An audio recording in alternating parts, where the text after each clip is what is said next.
What's up, SellerAmp Nation? In this video, I'm gonna walk you through a full Q4 checklist for maximum success. The Q4 holiday sales rush is right around the corner. It's important that you watch this entire video so you're completely prepared to take as full advantage as possible you can to grow your sales to the moon this Q4. And if you guys have any questions, please let me know down below. I'd love to answer any Q4 questions you have around maximizing your sales, so let me know. Let's get right into the video. Let's jump inside my screen here and take a look at Q4 checklist for maximum success. So here's some things you can do to make your Q4 a lot more profitable. So we're gonna go through the Q4 timeline, how to find the best deals going on, how to consistently find winning products, and what methods to use depending on where you're at in your specific journey, as well as a discounting checklist, how to build a leads database, and then getting the buy box consistently with FBM and scaling fast, and how I've been able to use that in my own Amazon business, as well as Warner, one of our other partners at SellerAmp. We combined for almost 900K in total Amazon online arbitrage sales last December, so we really know what we're talking about this stuff,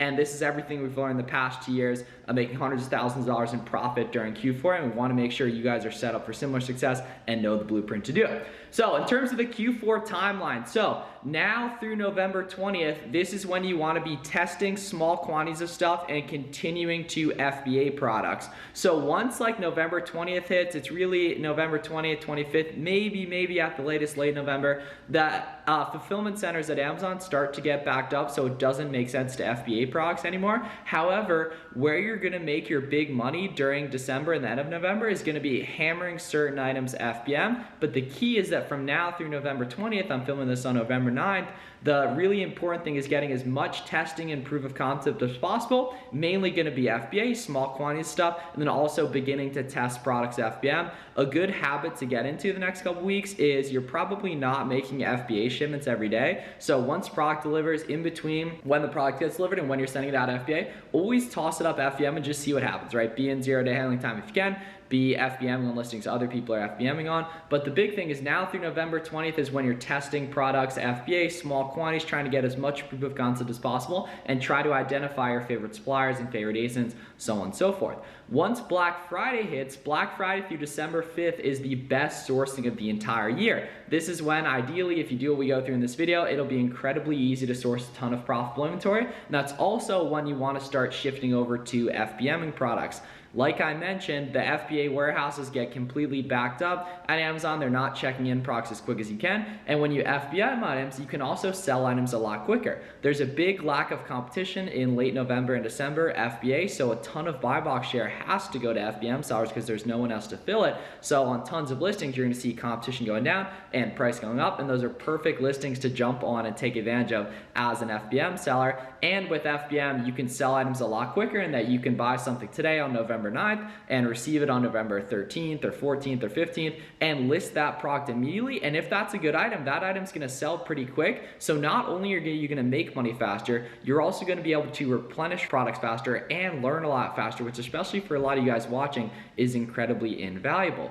December 5th to the 20th, now these are the best days of the entire year. My best days all time on Amazon have come on December 10th and 12th. That's when customers are buying products the fastest. It's also when there's the least competition because a lot of people are lazy and don't do FBM. And this is really when you can achieve massive scale, and this is gonna have to be FBM items. And where you're really gonna see the outsized returns is a small quantity of items that you can sell big quantities of. So you wanna focus on volume, and that 30% ROI item that you can potentially sell 20, 30, 40, 50 units a day completely changes your life, especially if that's coming from a bulk friendly retailer that you can get a lot of.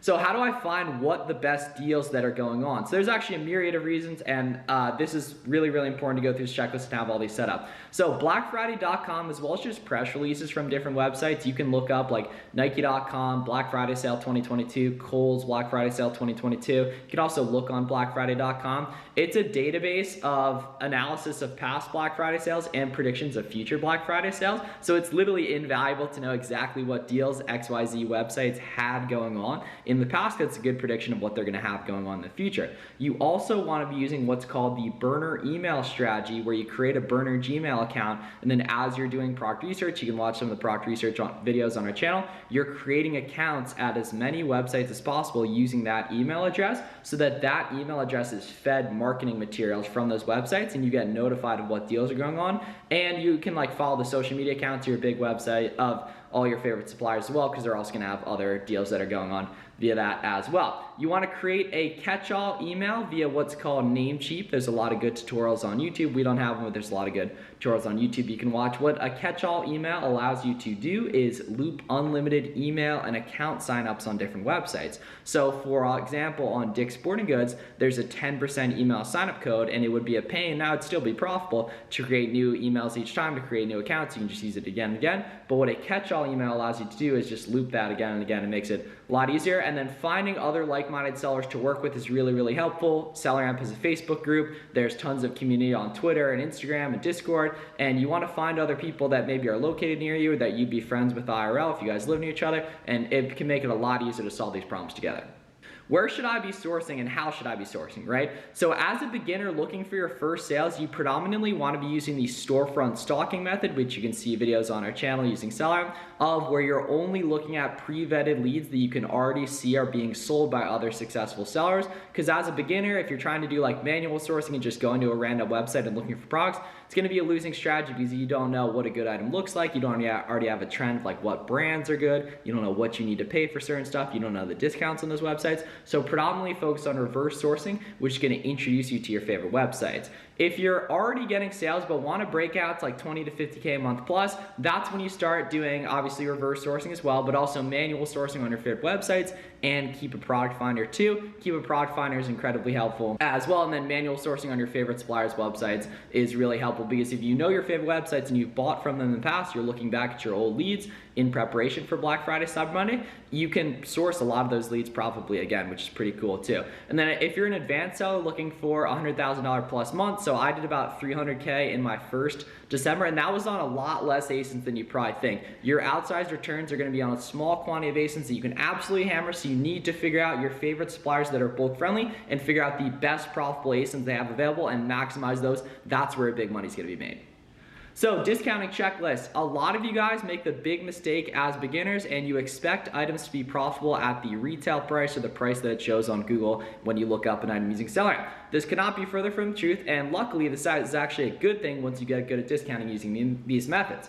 Right, so you can use discounted gift cards via Card Cash, Raise, and Top Cashback. An example of that is buying a Nike.com gift card for $100 for $94. That $6 profit goes directly to your bottom line, and that's a really good habit to get into, and that's the difference between a lot of items being profitable and not being profitable. You want to be using the free cashback and coupon Chrome extensions, Be Frugal, Rakuten, Capital One Shopping, Retail Me Not, Coupon Birds. There's other ones like Honey as well. Those give you cash back on different websites, and they show different coupons. The coupons being the big thing, because if you can get your buy cost lower than your competition, a lot of items become profitable you that aren't profitable. And then also just Black Friday, Cyber Monday in general, there's going to be tons of deals going on if you're using that burner email strategy. And then a good habit to get into is always checking out through PayPal and an account on a different website, just with your credit cards loaded up in PayPal. This makes checking out a lot quicker, which is helpful during Q4, and it's going to get you rewards on different websites too.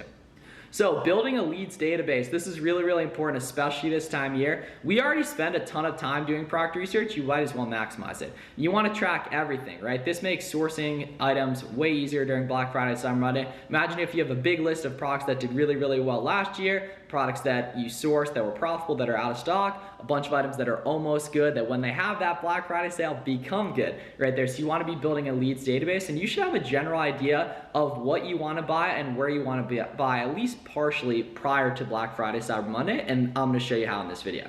So if we go over on Amazon here, if we scroll down and take a look at the Keep a chart on this item and go to the year long, we can see that this item absolutely went to the moon last December. We can see in November it's right around like 20 bucks, and then throughout December it was all the way in like the 28 range in the buy box, very, very consistently. We can see it even touch like, yeah, 27.95 right there. And then same thing goes for this product, right? This is another like very, very giftable type of item.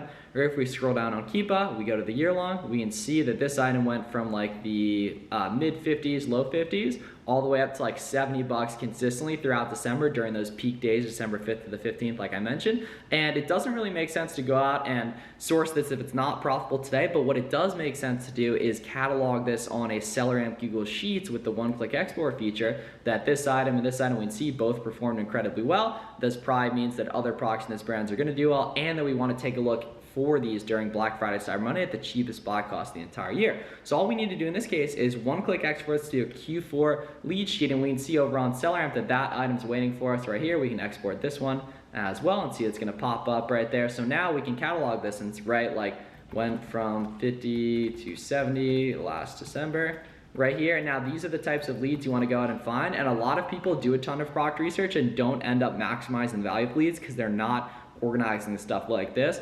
This is really easy to get up via selleramp.com. You can do like almost good, out of stock, back to school, Q4 leads, replans, any specific ones from your favorite websites too. Makes a lot of sense instead of using the Google Sheets integration. FBM checklist for success. So you want to charge free shipping for standard orders, and then ideally charge a lot for expedited orders to justify the extra time that goes into processing those. A good efficiency hack is using USPS pickups via the USPS website that are actually free to set up, and UPS pickups via pirate ship or discounted. So USPS or UPS will just come and pick up the inventory from your house.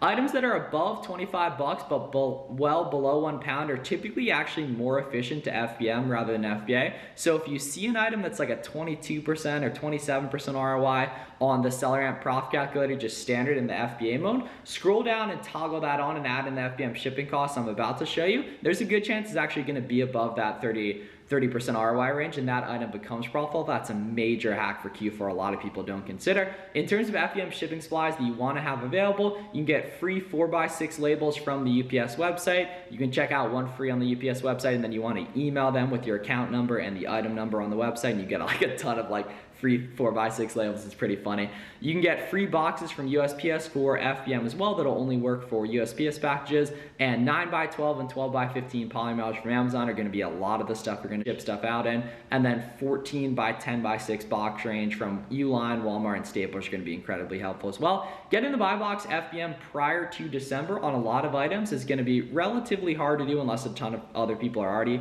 FBM on it, so you can raise your chances using 0-day handling time and a repricer. Very helpful for getting the buy box FBM, and it just like makes sense to test a lot of stuff because the closer we get to December, the more FBM will a lot of products get.